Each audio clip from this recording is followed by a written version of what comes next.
Oi, pessoal, bom dia!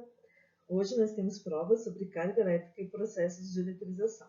Então, nós vamos rever bem rapidinho os conceitos básicos sobre esse assunto para preparar vocês para essa prova, ok? Processos de eletrização. As primeiras descobertas de que se tem notícia na história envolvendo fenômenos elétricos foram realizadas no século V a.C., ou seja, 500 anos antes de Cristo nascer, certo? Pelos filósofos gregos. Tales de Mileto vai registrar um fenômeno bem curioso. Ele vai observar que o âmbar, que é uma pedra semi-preciosa, obtida da fossilização de seivas de árvores, quando ela é tritada por peles de animais, ela passa a atrair pequenos pedacinhos de palha e sementes de grama, certo? Processo que hoje nós chamamos de processo de eletrização por atrito. Então, é o primeiro processo que nós temos registro na história, 500 anos antes de Cristo. Somente 2000 anos depois disso é que William Gilbert, lá em 1500, 1600, quando começa a surgir os primórdios da física e da química, ele vai verificar que vários outros corpos atritados também passam a se comportar como âmbar, passam a atrair pequenos objetos, desviar um curso de água. Então, nessa imagem, nós temos uma figura de um bastão de vidro que foi atritado com um pedaço de lã e desvia o curso da água. Então, um fenômeno envolvendo uma manifestação elétrica. Como a palavra grega correspondente a ambar é o elétron, o Gilbert passou a usar esse termo, eletrizado, elétron, para se referir aos corpos que se comportavam como âmbar. Daí vem o termo eletrização e eletricidade, as expressões utilizadas até os dias de hoje. Então, aqui na imagem nós temos um pente atraindo pequenos pedacinhos de papel. Isso ocorre quando a gente pega um pente e atrita ele com um pedaço de lã, por exemplo.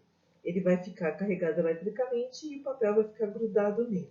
Isso acontece também quando a gente penteia o cabelo diversas vezes, atrita bastante pente com o cabelo, aproxima o pente do cabelo. O cabelo também vai ficar todo arrepiadinho.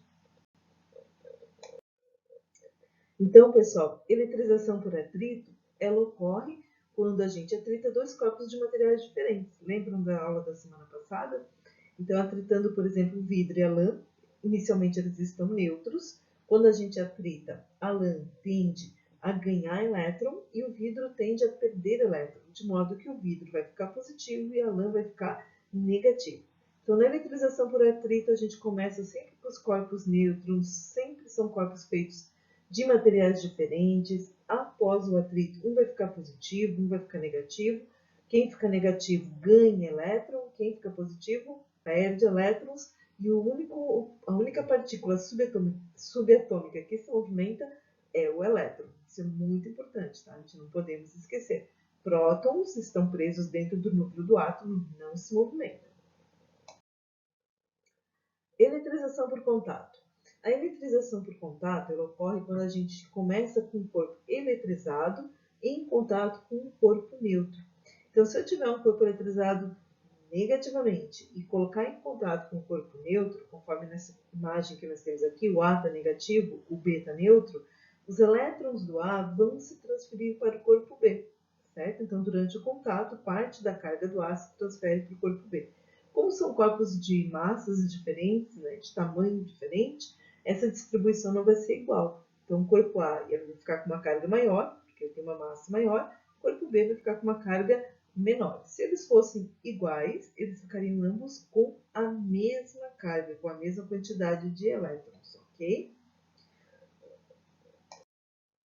Agora, se ao iniciarmos a eletrização por contato, tendo um corpo carregado positivamente, os elétrons vão se mover do corpo neutro para o corpo positivo, ok? Então, parte dessa carga positiva vai ser anulada pelos elétrons negativos que vão ser atraídos pelo corpo positivo, fazendo com que, quando a gente separa esses dois corpos, os dois estejam com carga positiva. Então, na eletrização por contato, nós começamos com o corpo eletrizado e o neutro. Parte da carga do corpo eletrizado se divide com o corpo neutro e, ao final do contato, nós vamos ter dois corpos eletrizados com cargas de mesmo sinal, ok? Eletrização por indução. Na eletrização por indução, assim como na eletrização por contato, nós começamos com um corpo eletrizado, que nós vamos chamar de indutor, sendo aproximado de um corpo neutro, que nós vamos chamar de induzido. Mas na indução não há contato, há apenas uma aproximação desses corpos. Quando a gente aproxima o indutor do induzido, ocorre um fenômeno chamado de polarização, que nós podemos observar nessas duas imagens que nós temos nesse slide. Na primeira imagem, nós temos um indutor negativo. Esse indutor negativo, ele vai atrair as cargas positivas do induzido e vai repelir as cargas negativas do induzido, fazendo com que surjam dois polos dentro do corpo induzido, do corpo neutro, um positivo e um negativo. Então, a gente vai afastar as cargas desse corpo.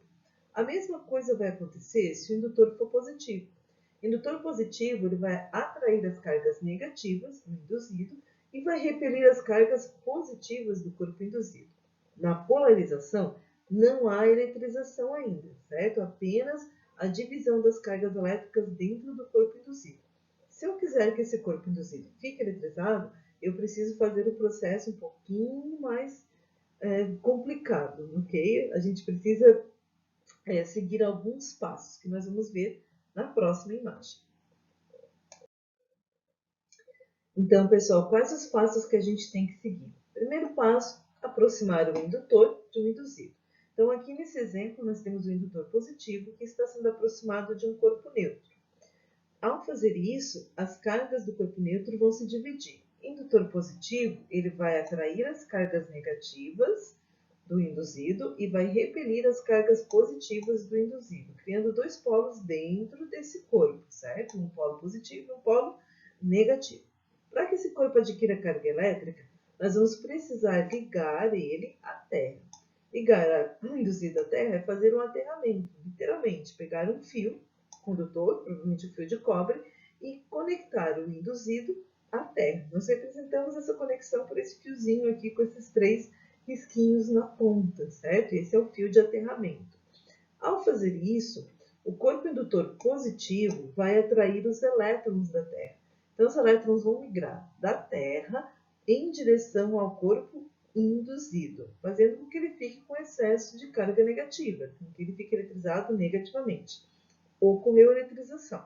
Para que essa carga elétrica permaneça nesse corpo, eu tenho que manter o indutor próximo a ele, eu não posso afastá-lo ainda, e eu vou desconectar o fio terra, vou desaterrar, desligar esse fio terra. Ao fazer isso, a gente vai deixar essa carga negativa que tinha sido adquirida por esse corpo presa dentro dele. Então, ele adquire carga negativa. Uma vez feito isso, eu posso afastar o indutor.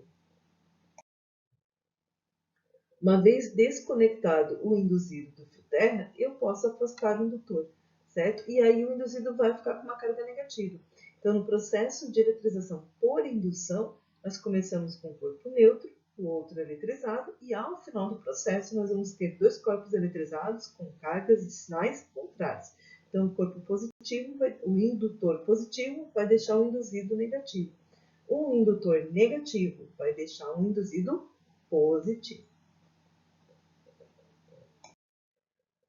Pessoal, mais uma coisa. Carga elétrica. Como que a gente calcula a quantidade de carga que um corpo tem ou a quantidade de elétrons que ele precisa ganhar ou perder? Então, só relembrando os exercícios que a gente já fez, que a gente já corrigiu.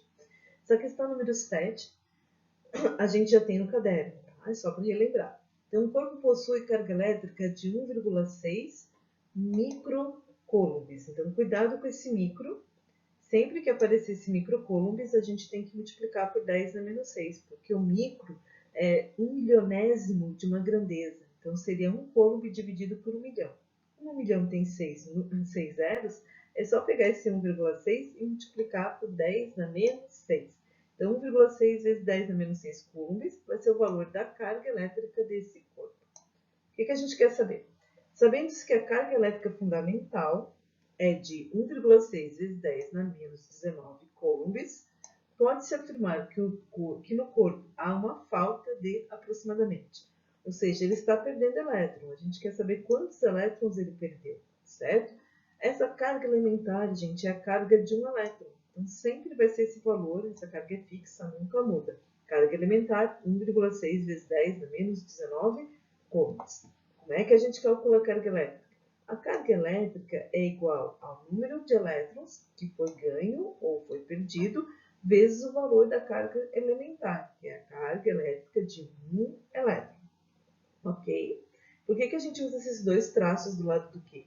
Porque essa fórmula tanto faz, pode ser um Q positivo ou um Q negativo, certo? Nós vamos trabalhar com o módulo da carga. Então, o sinal não interfere no nosso resultado. O sinal é só para dizer se eu estou ganhando elétron ou perdendo elétron. Então, no lugar do Q, nós vamos colocar 1,6 vezes 10 na menos 6. No lugar do N a gente quer calcular, nós não temos o número de elétrons. E no lugar do E, 1,6 vezes 10 a menos 19. Como esse 1,6 vezes 10 a menos 19 está multiplicando, a gente vai passar dividindo. 1,6 dividido por 1,6 será 1. Divisão de potência de mesma base. 10 na menos 6 dividido por 10 na menos 19. Permanece o 10 e nós vamos diminuir os expoentes. Sempre o expoente de cima menos o expoente de baixo. Então, vai ficar menos 6 menos 19. Menos vezes menos, mais. Menos 6 com mais 19, mais 13. Então, a quantidade de elétrons que esse corpo vai perder para ficar com uma carga de 1,6 microcoulombs. 1 vezes 10 na 13 elétrons. Como é uma questão de assinalar, a resposta correta é a letra B, que traz o 10 na 13. Porque o 1 vezes 10 na 13, 10 na 13. Ok? Número 9, também, só para a gente relembrar, a gente já corrigiu essa questão. Convencionalmente, o elétron possui carga elétrica negativa e o próton possui carga elétrica positiva em valores absolutos, iguais a 1,6 vezes 10 na menos 19 coulombs. Então, quantidade de carga elétrica elementar de um próton e de um elétron. Imagina a situação que um corpo apresenta 5 vezes 10 na 19 elétrons e 6 vezes 10 na 19 prótons. Esse corpo está carregado positivamente ou negativamente? Então, para responder essa primeira parte da questão, é só analisar. Se eu tenho 5 vezes 10 na 19 elétrons com carga negativa e 6 vezes 10 na 19 elétrons com carga positiva, significa que eu tenho um excesso de prótons, 1 vezes 10 na 19 prótons. Ou seja, meu corpo vai estar eletrizado positivamente, porque ele possui mais prótons, que são cargas positivas, do que elétrons, que são cargas negativas. Esse corpo está... com que intensidade de carga elétrica? Então, agora a gente quer calcular a quantidade de carga elétrica, que é o quê? Q é igual a N vezes E. O N, que é a quantidade de elétrons, nesse caso que está faltando, ou seja, a quantidade de prótons que eu tenho em excesso, 1 vezes 10 na 19. Carga elementar, 1,6 vezes 10 a menos 19, é sempre esse valor. 1 vezes 1,6 é 1,6. Multiplicação de potência de mesma base. Permanece a base e nós vamos somar os expoentes. Só que um dos meus expoentes é negativo. Então, mais 19 menos 19 vai dar 0. 10 elevado a 0 é 1. Então, 1,6 vezes 1, 1,6 coulombs. Ou seja, a resposta para essa questão será de 1,6 coulombs. Então, esse corpo está carregado positivamente com uma intensidade de carga de 1,6 coulombs. Bem, por hoje é só. Se ainda restar alguma dúvida ou vocês ainda tiverem alguma pergunta, entre em contato pelo WhatsApp. O número do telefone e os horários em que eu vou estar disponível para tirar as dúvidas de vocês estão lá nas instruções do Classroom, ok? Espero que todos tenham uma boa prova. Tchau, gente, até a próxima!